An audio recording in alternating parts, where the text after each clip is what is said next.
Hello and welcome to Comprehension Points video Snark. This video series isn't an audiobook. If you thought that it was, please stick around and learn some reading and listening comprehension skills. I read books, discuss what went wrong and how they can possibly be fixed. I'm continuing my read through of Game of Sunken Places by M.T. Anderson. Not the first video, go check out the others. Links are posted below.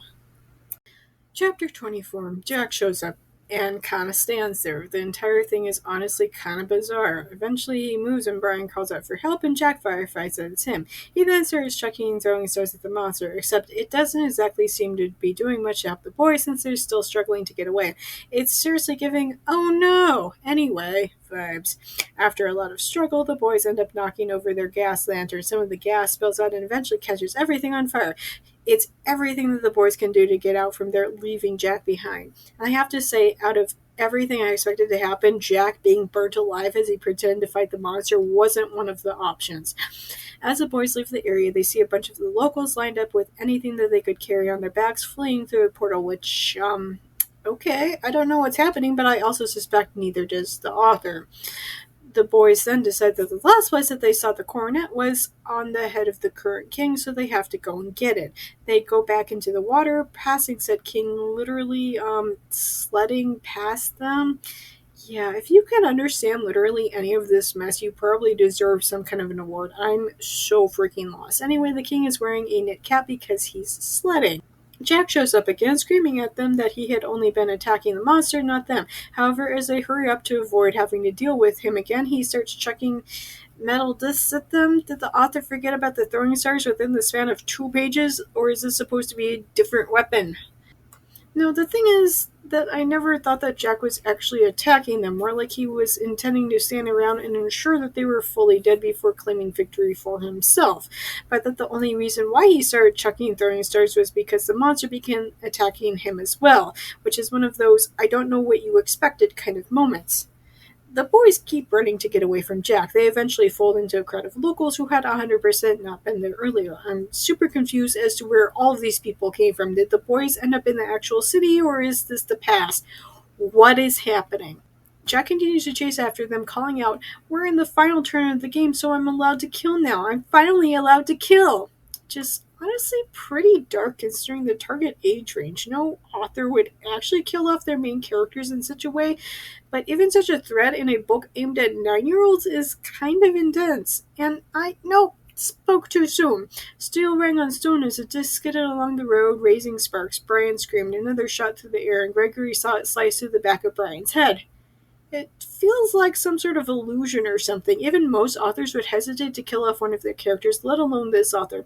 He's already gone to such immense length to keep these half-wits alive this entire time. There's no way that he'd kill them now. However, something about the wording of "saw it slice" also indicates that this is not what we think it is.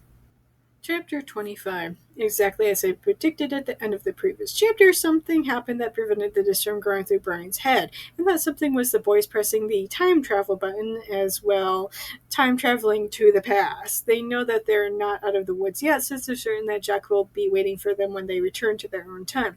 The boys run through the ancient city, but when their allocated time in the past runs out, they are indeed being chased by Jack, who saw them as ghosts. So, not exactly the most clever of plans if he can still see you.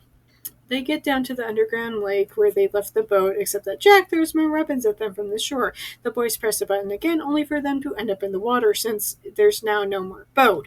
They kind of flail around in the water in the past for a moment before ending up back in the present, still in the water. Randomly, Jack is gone that time. It makes about as much sense as anything, so why not? Because the buck loves being about as clear as mud, the boys eventually find themselves in the past once again, this time in front of a celebration being put on before the king. They approach him, say that they're from the future, and demand to borrow his crown in order to save his people in the future. Which is for sure one of those things that's so crazy that it would probably work.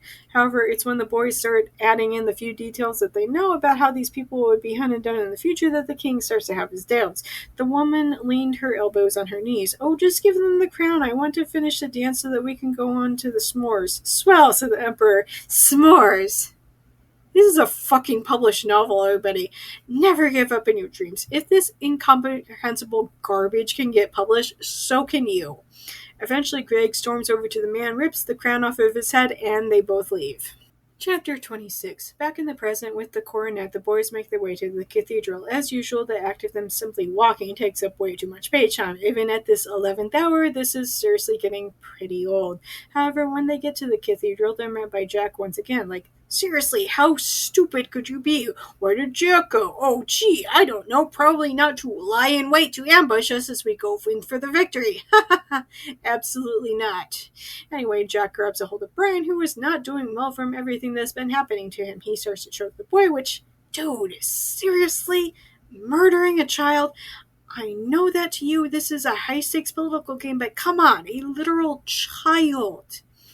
Greg is torn between wanting to save his friend, but also the understanding that Jack might stop if the game is over. But as he gets closer to the statue, Brian randomly tells him to stop.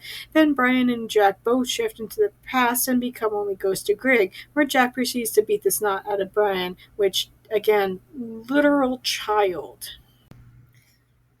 Thanks for listening to my book Snark on YouTube. New videos are up every Monday, but stick around because I sometimes drop random videos on other days too. Just as a reminder, even if you can't financially support me, there are other ways to help me out. The first is watching this video as well as all my other videos.